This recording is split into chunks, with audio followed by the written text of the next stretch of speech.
Peter, how are you feeling today? How's it going, Daniel? Yes, it's very good. Speaking of werewolves, incidentally, did you know that last week the moon was about as close to the Earth as it can get? Really? Somebody was telling me this. And as a result, it sets up, well, according to this guy, sets up high pressure systems. Okay. Which means that for about 3 days of last week, I couldn't focus on anything. I couldn't concentrate on anything because you're about 50%, high performance levels. So you mentioned werewolf off camera earlier on, and I thought werewolf moon. It occurred to me, and I think today is pretty similar to that. All right. I think there's something about today, something about the air, the pressure. Who knows? Okay. Anyway, I know that moons are associated with tides. Totally. Yeah. Totally. They change the tides, and we're full of water. So we're gonna behave in a similar way. We're gonna be influenced by it. I find all that fascinating. So we're highly energized today. No, the opposite. The opposite, just messed up and confused. I can barely put one foot in front of the other, but I know if there are any other people out there who've got the same thing, it's interesting anyway. Yeah. So that's my excuse already, straight off. Yeah. Well, thank you, Peter, for being here. And this is our second shoot. Hopefully, this time the video works. Take two. Yes, take two. It might be take three. of course, we're still having some issues, but it's the miracles of modern technology. Yeah. Peter, you're a writer. Yes. Can you tell us a little bit more about that? Oh, those would be my books over there. Yes. Yeah. Yes. What would you like to know about it? Yeah. What's the story behind it? What got you into writing in the first place? Well, I've always been doing it for as long as I can remember. I like writing stories. Mm-hmm. It satisfies a part of me that nothing else really can. That feeling of finishing a story that I'm happy with. It's even better if somebody else likes it, but you have to like it yourself first of all. And it's very hard to describe that feeling of satisfaction you get from creating something out of nothing. I think it's a real pleasure when it works. Of course, sure. But of course, it doesn't work loads of times. So that's how I feel about writing. I like making stuff up. What is your source of inspiration when it comes to writing? Very difficult to tell. A lot of writers say that you have to be out and walking about. That's where you get your best ideas. Mm-hmm. I think people like Thomas Hardy, maybe Coleridge. Anyway, a lot of writers have said that, and I get my ideas when I'm not looking for them. Okay. When I'm walking around, doing exercise is fantastic for that. So there's no particular time. Being bored is a fantastic way of getting good ideas. Part of me regrets not studying maths anymore because all those lessons, I could be finding solutions to problems unrelated to maths. Yeah. So it's hard to define, but it's a loose loose thing. I think it just happens when you're not expecting it. Okay. The devil taps your shoulder. That's what it is. So it works like magic. I'd say magic is a word. Yeah, close enough. Magic, yes. Inspiration, magic, yeah, they're closely related, I guess.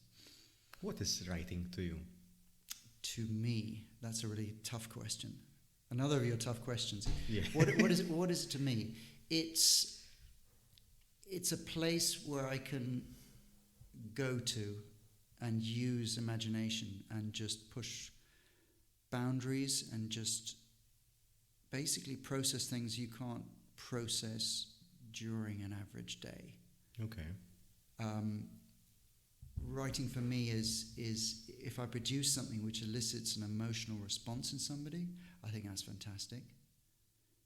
My father read one of my recent stories the other day, and when I asked him how he got on with it, he just looked at me and he made a face like this. He said, "Disgusting." And I was absolutely overjoyed It was the best thing he could have said, because that's exactly the response I wanted from that story. So yeah, it's a lot of things, and it's a long conversation. But in short, it's fun, and I enjoy it. Is writing something you get into, or is something that you naturally be inclined to? When you say get into it, you mean are you talking about habits, or how would you be saying that? No, for example, I want to become a writer. I'm not a writer, but I say, listen, I'll give it a shot. But as a person, I don't usually express myself through writing. But do you think that someone can become a writer out of the blue, or is something that you naturally feel inclined to? It's a dichotomy for me, in a way. I mean, when you're talking about becoming something, are you referring to doing it as a job, or doing it as a fun activity, something which you like, maybe a hobby even? No, I think I'm referring to just writing, not as a job, but as for the fun of it. I would recommend it to everyone. Yeah, because if it becomes a job, then it's something that seems forced in a way. I think writing as a form of release and clarification for what's in your mind, as an outlet, I think is fantastic. I mean, if anything, when I'm not writing stories or novels or what have you, I would keep a diary all the time, which is actually the main output of my main output has been writing diaries, which is a way of sharpening things up.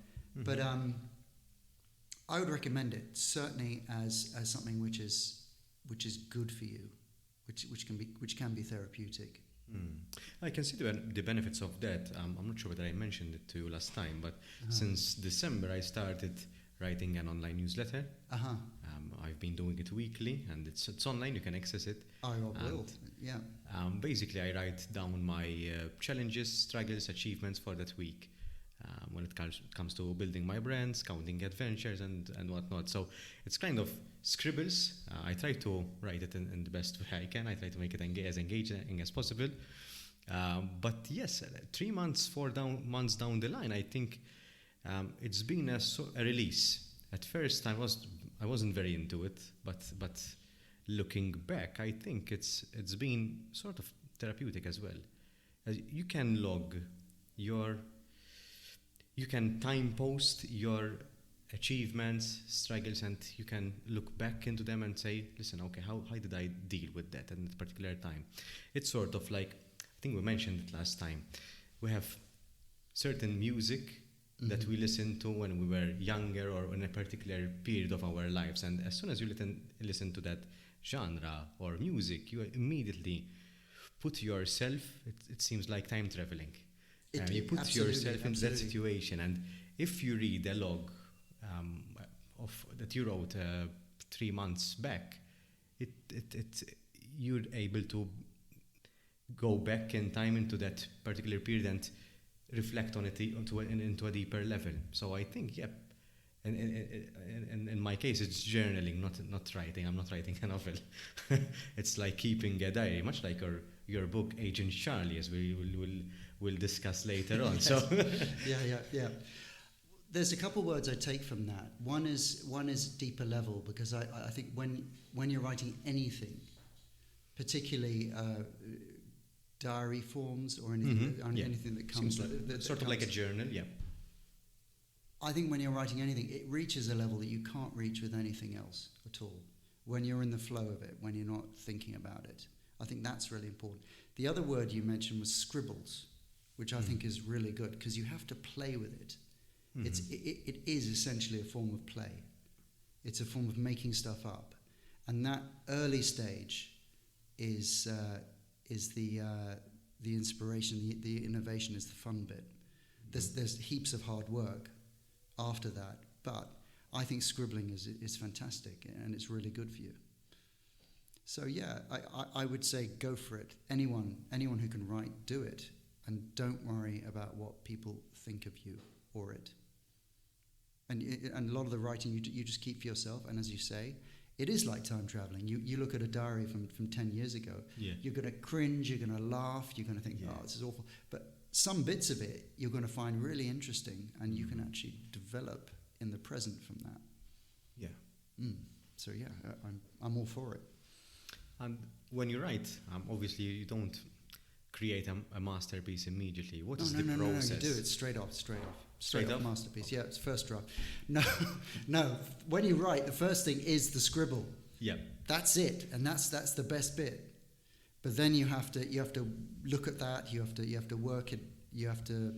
Somebody's compare it to making a sculpture. You chip away at it. The scribble is like a big block of granite or marble, and then the editing is chipping away and making it into a shape. Okay, all right. So I think that's a viable metaphor for it.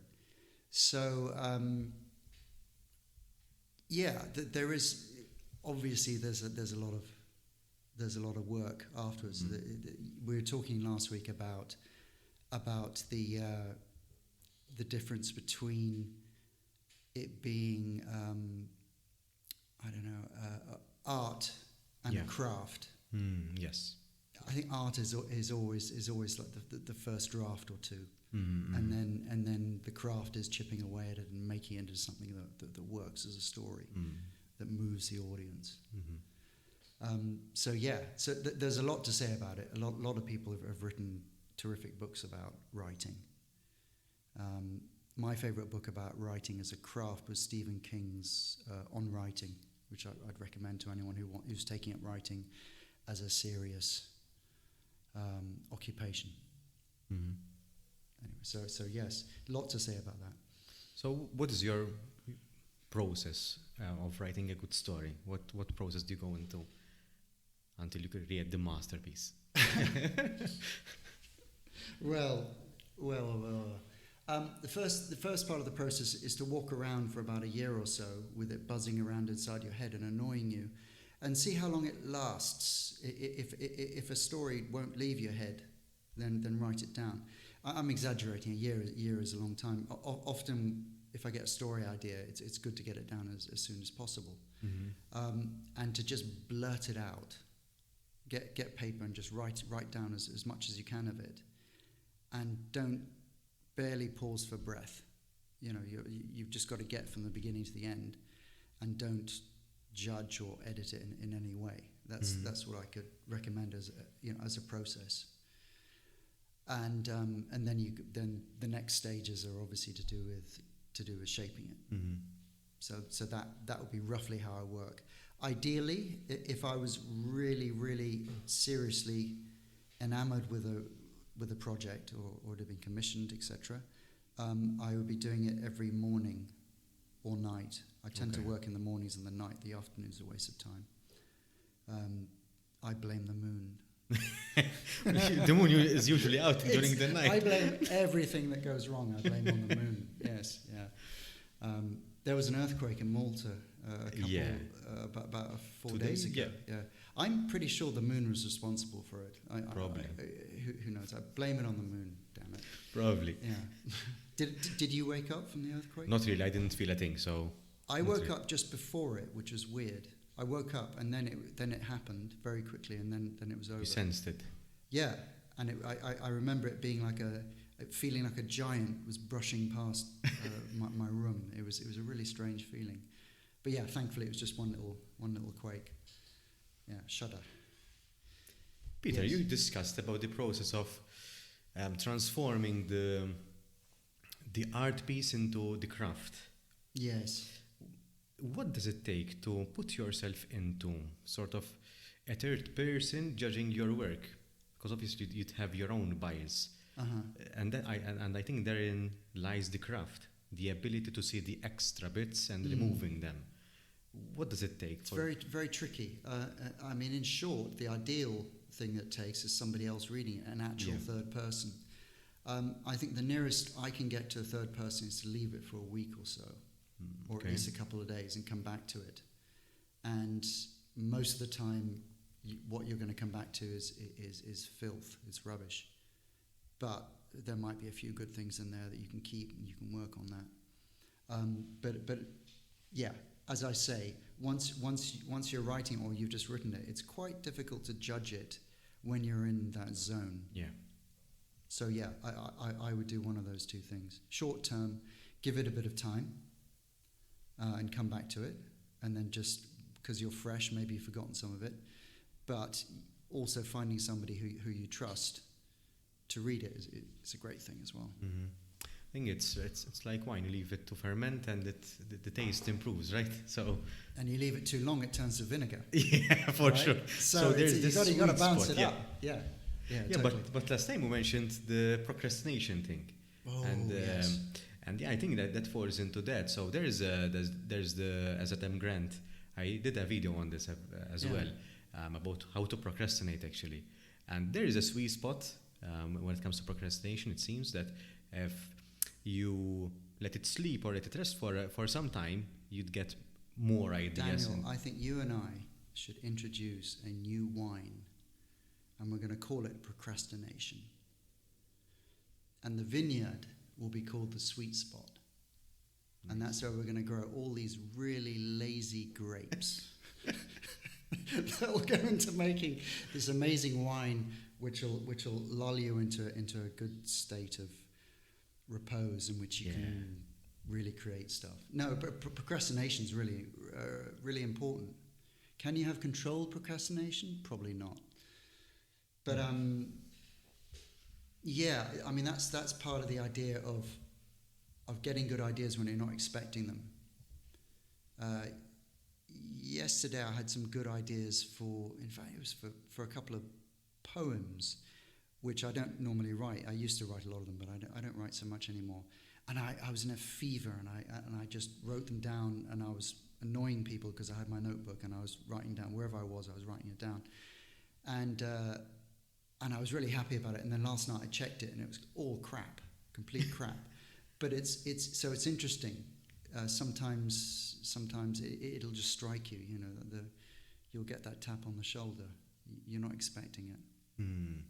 Yeah. So that's the spark of inspiration, as they call it. Yeah. I mean, I think sitting down and forcing it isn't necessarily a good thing, but there's a lot to be said for sitting down at a certain time, turning off your phone, turning off anything social media, internet related, and setting your timer for an hour and just being there and either typing or writing and not getting up until the hour is passed. I think there's something to be said for that as well. So yes, procrastination, yes, but discipline as well. Mm-hmm. Art and craft, maybe. Yeah. So yeah, there's a lot to be said for that. I mean, all kinds of writers, they all have different processes. Yeah. See what works. Agent Charlie, what's the story behind that? Yes, it's right here. Yes. So, Agent Charlie, I can't summarize this book up, so I'm gonna read out from the back, which is basically the 1 minute pitch as such, or the blurb. We can call it the blurb on the back. We're on Shark Tank at the moment. So what's that? Shark Tank. Yeah. You have to make a sales pitch. Please no. This is the cover, and basically this is the blurb. Charlie is only a month old, but his parents don't know he's a secret agent. Are they in charge, or is he training them how to sleep, eat, and survive his first 5 years among the natives? So basically you've got agents who are kids. Not all kids, but some kids are agents. And the natives are their phrase for adults. Yeah. And it's almost impossible to describe without you actually hearing one or two extracts. Yeah. So I have chosen a couple if you're interested, or unless you want to. Sure. Yeah, it's up to you. And this is the story about your own son, right? This is about the first 5 years of my son, and I'll give a bit of backdrop to it, because there is a story to this book. When he was born, rather like a diary, I chronicled some of his adventures, because kids have adventures. We have days, they have adventures. Yeah. And and for fun, I showed some of these episodes, these secret reports, to friends and family. I put a few out on Facebook, and I noticed that there was a good response, particularly from parents, mothers in particular, and from there I sent them to a place called a Father's Place, which was a website which helps fathers with parenthood issues. And so it was a website in South Carolina, and they took me on for a year. I think it was early COVID. It was probably 2020, and they put me up as a writer in residence. So every month there'd be a new report from the book. Okay. And so from there, it was also serialized last year, and it won 2022 in the Times of Malta. And I actually read out some of the episodes as a kind of podcast and sent them to the Society of the Blind in Malta, so they could have something to listen to, which is lovely. So it's had a bit of a history, but I'll read you a short section from early on, when Kiddo is 5 months old. And this is mission 14, and this particular part of it is called Mobility Milestone. I'm training my father to crawl. Last night, I woke the natives 4 times as part of their sleep deprivation program. My father can still walk, but now he's starting to slump and drool. He'll be crawling in no time. So it's little vignettes like that, really, little things, and it's all the topics that you would expect related to children growing up. So for instance, that was to do with movement. There's another episode here to do with nutrition, which goes very shortly. This is when he's 6 months old, 6-month-old investigator. Nutrition. The natives don't know how to eat. For them, eating involves separating units of food and transferring them into the mouth. I'm teaching my mother that apple puree should be enjoyed on the hands, face, clothes, and mouth before consumption. The more vivid the food, the better it looks in my hair, in her hair, on the chair, walls, floor, ceiling, etc. So those are early adventures from when he's a baby to a toddler, and basically he's written them. They're his stories. I'm merely the editor. That's my job was to bring them to light. Yes. And you're saying that these are the experiences of your son and Agent Charlie in this case. How was it like for you to put yourself into the child's situation and actually verbalizing or writing these ideas down, their perception? It's really about the relationship between a child and the father, the mother, and learning all the craziness of the adult world. It's great fun. It's really good fun putting this together because you can just there's no limits as to what you can write about and portray. So and it's fun when people say, "Wow, I remember this as a parent. Oh my God, it was a nightmare. It was horrible." But I laughed about it because it's portrayed in such a way as to be fun. It's very relatable and amusing, and the relatable is the key to it. So that was a lot of fun, and I like it when it's funny. I mean, most of the pieces in there are funny. There's a little bit of not so funny, because he's not going to be happy all the time. There's a section there, his reflections during the pandemic, which I found. I kind of felt that it matured during that time. It was approaching a different a different tone. I mean, at the time I called it an antidote to the gloom of lockdown. This is how. So it's one thing that kept me going a lot, because this goes back to your idea of writing and how it can be not just a form of expression but a form of release. Yeah. And when you find something annoying or difficult to deal with, if you can control it in one sense by writing about it and maybe shifting it a bit.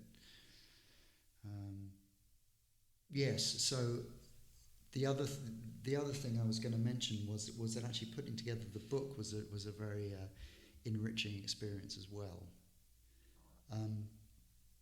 because it had its own story. Yeah. Because as I said, it started off with mission reports going off to Facebook and all these places. Then I got to about 55, and I decided to do something with it. Yeah, it's about 54, 55, and I decided I wanted to put it into a volume. Yeah. The case files, the collected case files. So I needed somebody to do a good job on it, graphic designers. And back in 2022, early 22, I think it was, I was teaching a really sweet, funny Spanish couple, young Spanish couple, Carlos and Alba, and they're graphic designers. Okay. So about 4 months after I finished teaching them, they'd gone off, teaching them English. They'd gone off to back to Spain, and I wrote to them, and I talked to them about this, and they produced this book, and I was absolutely. Yeah.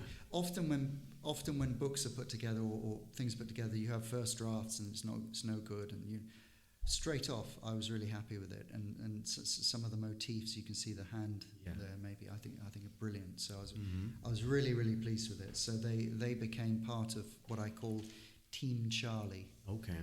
So Charlie's in good books.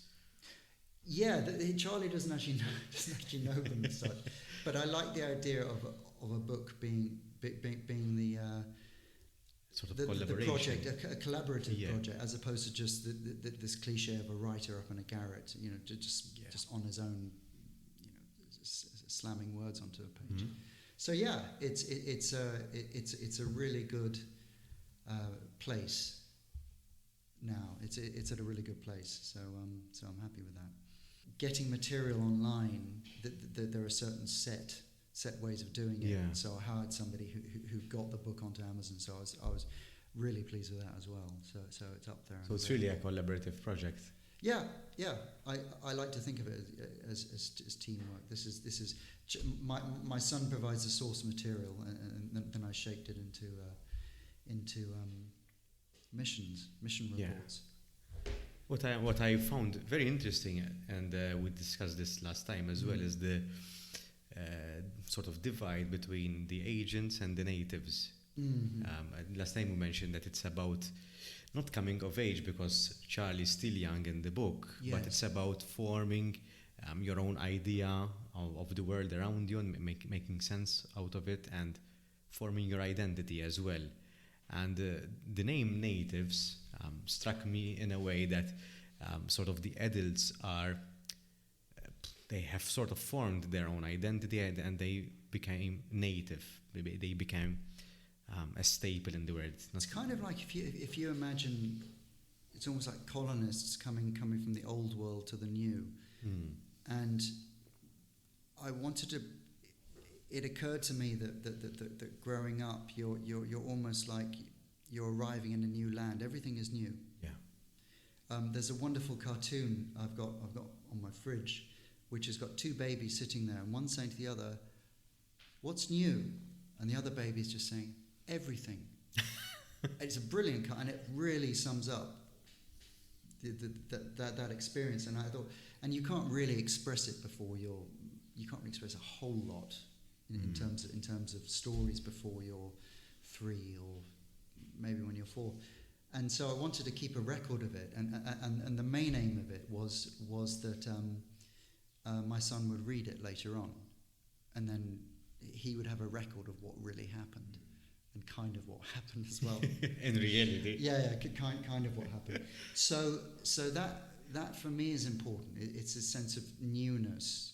You know, children are new. Yeah. Adults, we're like the ones who've been living in a place for a long time, and so I'm interested in different perspectives, and I think the clash of perspectives is what can lead to funny moments. Yeah. So I like that.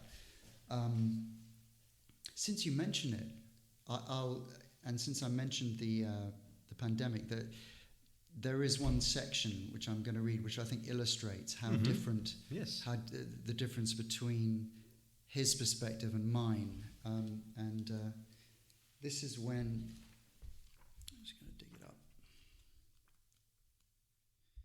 This is a section when he's 4 years old. He's a 4-year case files of a 4-year-old investigator and his native parents. So this section is much more recent. Okay. And I think anyone who's lived through quarantine and you know, and the scares of infections and everything that happened in the last 2 years, which is incredibly strange and disturbing in lots of ways. So this report's called Wake Up Call. Early this morning, I come into Daddy's bedroom and say, "Daddy, I can't smell."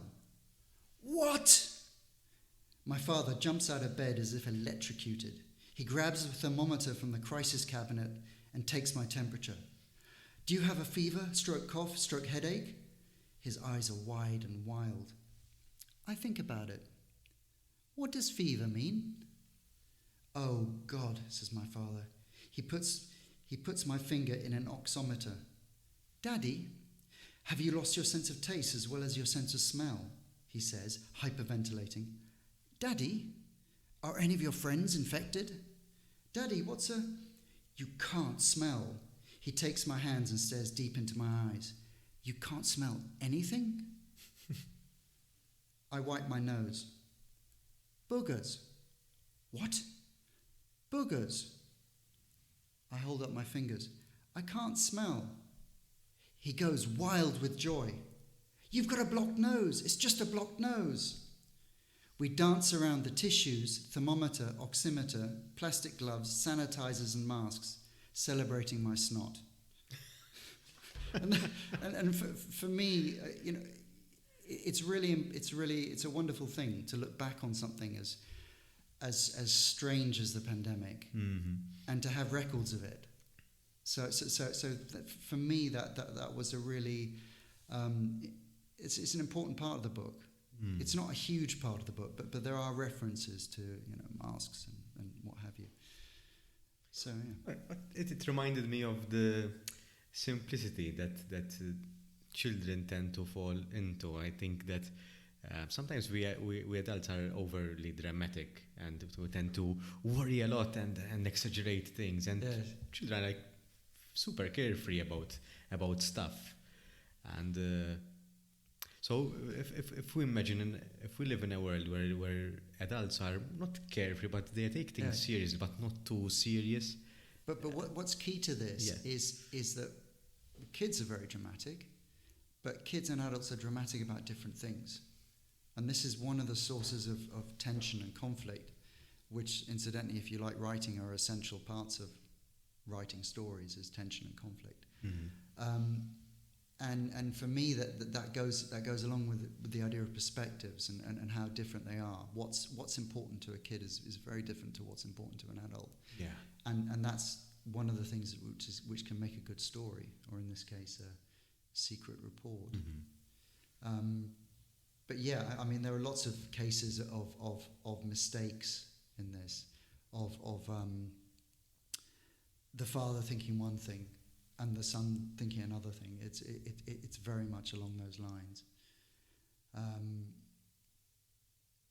So yes, it's I think that would be a key feature. Okay. Of the book.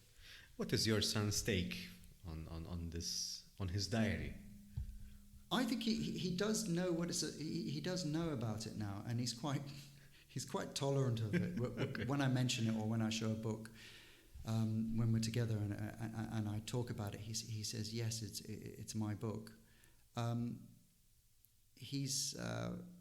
So yes, I would say he's tolerant about it.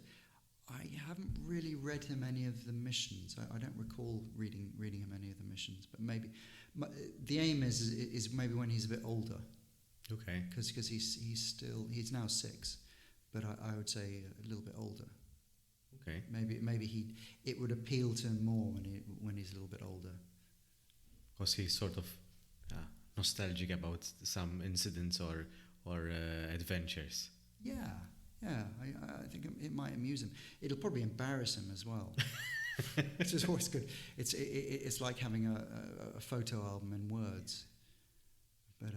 But this is also we often take pictures or videos of parties and adventures, and we rarely log things out in writing, and sometimes some things happen too random for us to take out the phone or the camera and shoot a video of the occurrence. So writing it down, it's sort of watching an old video and remembering what went on. It's along those lines. Yeah, very much like that. It's rather like a scrapbook, I suppose. In some ways, there's no rules to it. What are the plans for Agent Charlie for the future? Well, big step has been to put it up on Amazon. I'm welcoming new members to my team, who are people who are much more media literate than I am, much more savvy. So they're helping with strange, magical places like TikTok and Instagram, which I've got no idea about what they mean. So I'm exploring that. I like doing podcasts, so I would do more podcasts about it. It's so it's an adventure, really. The actual book's an adventure, but seeing making it available to anyone is also an adventure. I believe it's a very attractive concept, particularly for parents. It's an easy read. It's fun. So that's where I am with it at the moment. I have no idea what's going to happen with it. But it's self-published, right? You're self-published. Yes, yeah. I would say independently. It was independently published here, and again, I was delighted because they did a fantastic job on it as well. I still don't know the name of it, the publishing house, but yes, I believe it could be very, very popular with a wider readership, obviously. So anyone who's interested in publishing it further, they should get in touch. Great. It's available. It's available on Amazon as well, so we'll leave the links with this podcast as well, so that the links any will of be the up there. listeners. And it fits very neatly into any handbag. It's my favourite kind of book, and it's quite short. I'm not a big fan of big fat meaty books. I like it to be short, and it's the sort of thing you could take out of your bag and read a report a day. There's 54 of them, and so it's a bit of light relief from the gloominess of everyday life. That's how I see it. Yeah. So who knows where it'll go. Besides Agent Charlie and its promotion and marketing material, are you working on any other things at the moment? Specifically at the moment, yes. I'm finishing a trilogy of novels about a girl who gets kidnapped and loses herself in an antique advent calendar, basically. It's a trilogy of books, the calendar trilogy, and I've got the first book called The Calendar Thief, which I'm going to be releasing as well onto Amazon later on this year, and it's another adventure. It's a fantasy adventure. Okay. And that's a lot of fun doing because you just complete imagination and good fun. So I have as I say, I have 3 books, and so I'm editing the second and the third ones. Okay. So those are also fun. yeah, but apart from that, there are more episodes of Agent Charlie. There's enough, certainly enough for a second book. Perhaps we get a trilogy of Agent Charlie as well. Well, who knows? There's a lot that can come out of it. Yeah, I'm confident about that. So yeah, as I say, it's fun, and who knows what's going to happen.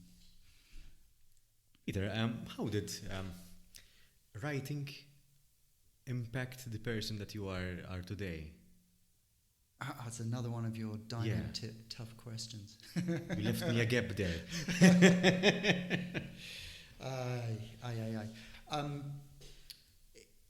How did it influence who I am today? Not exactly who you are, because I think writing is part of your identity, and how it helped you grow in some ways.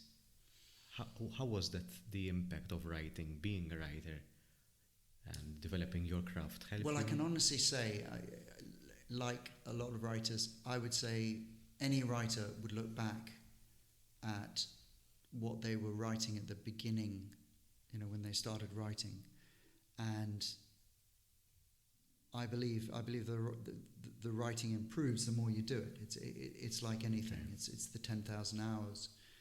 So I think that's important. So obviously I think it's got better. I now accept that I like the idea of writing different stuff, not just being limited to one genre. Okay.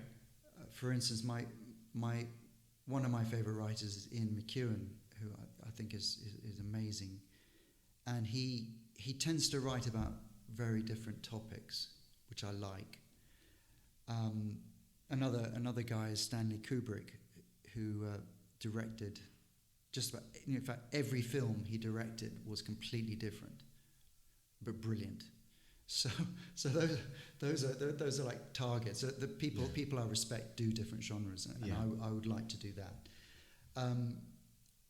I can't really comment on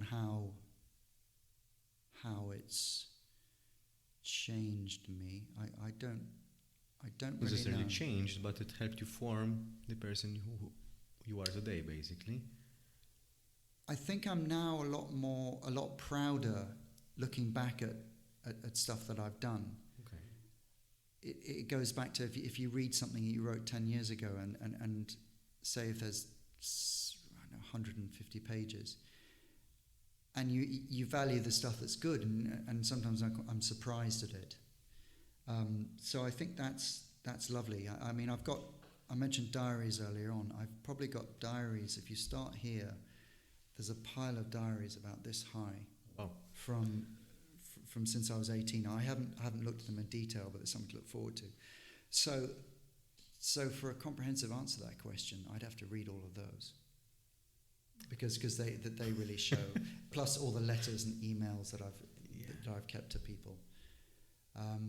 So yeah, it's a tricky question, but I think I'd have to be a lot older to know the answer. But by that time, you'd have more diaries to read. So yes, yeah. But I appreciate the fact that you said, and I think that there is a valid point in the sense that when you look at your past works, you can appreciate your growth, and perhaps even if you don't have the time, even if you think about the time you wrote a certain book or a certain chapter of a book, you'd have an idea of how much progress you've made in your craft as well. So it's about appreciating the progress that you've done, and I think that's maybe. I think in terms of the style, in terms of the style, I think there are moments when the writing it's more fluid. One thing I've realised is I tend to be more comfortable writing shorter pieces. This is I go through periods when I'd write long stuff like a novel, but I really enjoy writing short stories. For instance, these are short stories about true or false stories about celebrities. I've got 2 of those books on either end. There's Hemingway's Chihuahua, Picasso on the Beach. okay. And those those were taken on by a publishing house in Paris, and that was a really fun time when they took that on, and they're going to be reprinted as well. And I'll tell you briefly, it's 10 extraordinary stories about extraordinary people, Hemingway's Chihuahua. Some are true, some are completely fictional. But which? Did Einstein truly exchange places with his chauffeur at a physics conference? Did Queen Elizabeth play poker with her servants? And of course, did Ernest Hemingway really have a killer Chihuahua? So it's 10 different stories with one thing in common. Each presents a mystery. So I really enjoyed writing that. And some of the stories I really enjoy rereading. But there are times when I prefer to be a short distance runner than a marathon runner. So it's very much associated with moods and emotion as opposed to thinking about stuff. Well, I think that's an important thing to remember, that when we are expressing ourselves, in this case to writing, it's about the expression itself. The space where we express ourselves. We talked about this last week as well, in terms of when there is that sweet spot that you find when you're writing, when you're really with the story, you're lost in it, and you're not thinking at all. I've recently, over the last 4 years, I've taken up the piano to certain tunes, which a very brave piano teacher has taken me on, and she's helped me learn certain pieces, and I've noticed that when I'm reciting, when I'm rehearsing, when it's working really well, you're not thinking at all. And the minute I have a thought in my head, I make a mistake. And I relate that to writing a bit. When you're really engrossed in the story, that there is no thought. It's a wonderful subconscious form of process. Yeah, so it's great fun. Fun without thinking about it. Good stuff. Peter, thank you for being here today. Thank you. I really appreciate that you share your experiences, your writing experiences, especially writing the Agent Charlie book with your son. I think that's a wonderful thing to do. I think your son will remember it fondly as he looks back, and even though he will not remember every aspect of the story, which because he was too young about it. I really hope he doesn't remember everything. But well, now, that's the fun about it. He's got no choice now because it's here, and whether it all happened, I can't even remember. We all know about it now, so he has no escape, unfortunately. No escape. No, it's been a real pleasure. In fact, it's an interesting experience. So I would count this as my first podcast. I think the last one was a prototype. It was a scribble. It was a scribble. The scribbles. So I enjoyed this very much, and I'd love to do it again sometime. For sure. Great. And for the listeners and for the viewers, once again, the book will be linked in the description below. So if you want to check it out, you can go check it out on Amazon as well. Yes, do check it out and enjoy it. Thank you, Peter.